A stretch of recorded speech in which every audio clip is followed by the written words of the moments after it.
اعوذ باللہ من الشیطان الرجیم بسم اللہ الرحمن الرحیم۔ کیا آپ جانتے ہیں اللہ سبحانہ وتعالی نے حلال اور حرام کی حدود کیوں عائد کی؟ اسے جاننے کے لیے سب سے پہلے یہ جان لیں کہ حلال اور حرام کے معنی کیا ہیں۔ حلال کہتے ہیں وہ شے جس کے استعمال کی اجازت دی گئی، اور حرام کہتے ہیں جس کے استعمال کی اجازت نہیں دی گئی۔ اس کائنات میں دو طرح کی اشیاء ہیں، ایک وہ جن کے استعمال کی اجازت دی گئی اور دوسری وہ جن کے استعمال کی اجازت نہیں دی گئی۔ اب سوال یہ پیدا ہوتا ہے کہ آخر ایسا کیوں؟ تو ناظرین، اس سوال کا جواب آپ کے لیے واضح کیے دیتے ہیں۔ مثلا ہر اس جاندار کو حرام قرار دیا گیا جس کے دانت نوکیلے ہوں، جو چیر پھاڑ کر کھاتا ہے، جو دھاڑتا ہے، چیختا چلاتا ہے، جو نوچتا ہے، یا جس کے پنجے وغیرہ ہوں جن سے وہ نوچ کر کھاتا ہے۔ ان کے برعکس گائے، بکری، بھینس وغیرہ کو حلال قرار دیا گیا۔ یہ دونوں اقسام کے جانور بالکل متضاد خصوصیات و خصلتوں کے مالک ہیں۔ مثلا پہلی قسم کے جانداروں میں کتا، شیر، چیتا، بلی وغیرہ سمیت مختلف چیرنے، پھاڑنے، نوچنے، دھاڑنے اور چیخنے چلانے والے جانور ہیں، اور دوسری اقسام ان جانوروں کی ہے جن میں ادب ہے، عاجزی ہے، انکساری ہے، مالک سے وفاداری کا مادہ ہے۔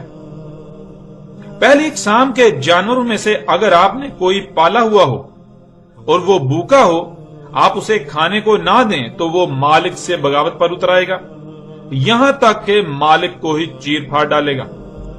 لیکن دوسری اقسام کے جانوروں میں بغاوت کا کوئی عنصر نہیں ہے۔ بھوکے ہوں تب بھی مالک کے وفادار، مالک ظلم و جبر کرے آنسو بہا لیں گے لیکن بغاوت نہیں کریں گے، پھر بھی مالک کے وفادار ہی رہیں گے۔ ناظرین، اگر آپ نے تھوڑا سا بھی غور کیا ہوگا تو آپ یہ بات جان چکے ہوں گے کہ خالق کل نے ایک اقسام کو کیوں حرام اور دوسری کو کیوں حلال قرار دیا۔ اس لیے کہ جو آپ کھائیں گے وہی آپ بن جائیں گے۔ اگر آپ پہلی اقسام کے جانوروں کو کھائیں گے تو آپ انسانی صورت میں درندے بن جائیں گے، آپ میں بھی وہی خصلتیں آ جائیں گی، معاشرے تباہ و برباد ہو جائیں گے، انسان اپنے مالک اللہ سبحانہ و تعالی سے قدم قدم پر بغاوت کرے گا، خون سفید ہو جائیں گے، احسان ختم ہو جائے گا، صلہ رحمی ختم، دھوکہ، فراڈ، قتل و غارت عام ہو جائے گی، بے حیائی و فحاشی عام ہو جائے گی۔ انسانوں کے روپ میں کائنات کی سب سے بدترین مخلوق کا منتشر مجمع وجود میں آ جائے گا۔ جنگل و بیابانوں میں تو تحفظ کا احساس ہوگا، مگر ایسے انسانی معاشرے میں تحفظ کا تصور تک ناپید ہو جائے گا۔ اس کے برعکس اگر آپ دوسری قسم کے جانوروں کو اپنی خوراک بناتے ہیں تو آپ انہی کی طرح اپنے مالک کے وفادار، قناعت کرنے والے، عاجزی و انکساری سمیت کئی مثبت خصوصیات کے حامل بن جائیں گے۔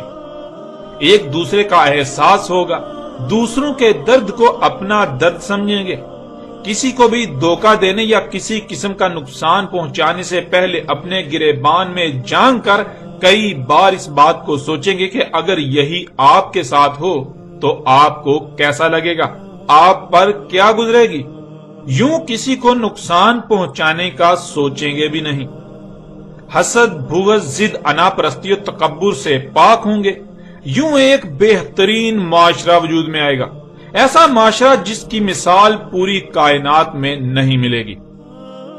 یہاں ایک اور اہم بات کو جاننا بہت ضروری ہے کہ ان دونوں اقسام کے جانوروں میں پائی جانے والی خصوصیات و خصلتیں ان کی اپنی نہیں ہیں، بلکہ یہ خصوصیات و خصلتیں اس مادے میں پائی جاتی ہیں جس سے وہ وجود میں آتے ہیں۔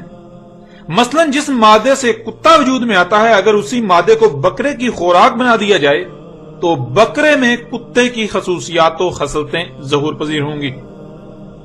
اس کے برعکس جس مادے سے بکرا وجود میں آیا، اگر اس مادے کو کتے کی خوراک بنا دیا جائے تو اس کتے میں بکرے کی خصوصیات آ جائیں گی۔ اس لیے اصل اہمیت و حیثیت اس مواد کی ہے جس مواد سے رزق وجود میں آتا ہے۔ تو ناظرین، اب آپ اپنے گریبان میں جھانکیں، اپنے ارد گرد غور کریں، اپنے معاشرے کو دیکھیں، اس وقت پوری دنیا کی مجموعی طور پر صورتحال کیا ہے۔ حقیقت آپ کے سامنے ہے۔ اور اس کی اصل وجہ وہ خوراک ہے جو آج پوری دنیا میں کھائی جا رہی ہے، کیونکہ ناظرین آپ وہ ہیں جو آپ کھاتے ہیں، آپ جو کھائیں گے وہی آپ بن جائیں گے۔ تو ناظرین اپنی اور اپنے عزیزوں کی اصلاح کے لیے قدم اٹھائیے، خوراک پر توجہ دیجیے اس سے پہلے کہ وقت ہاتھ سے نکل جائے۔ اور آخر میں آپ سے درخواست ہے کہ اپنا فرض سمجھتے ہوئے اس پیغام کو زیادہ سے زیادہ انسانوں تک پہنچا کر محسنین میں شامل ہو جائیں۔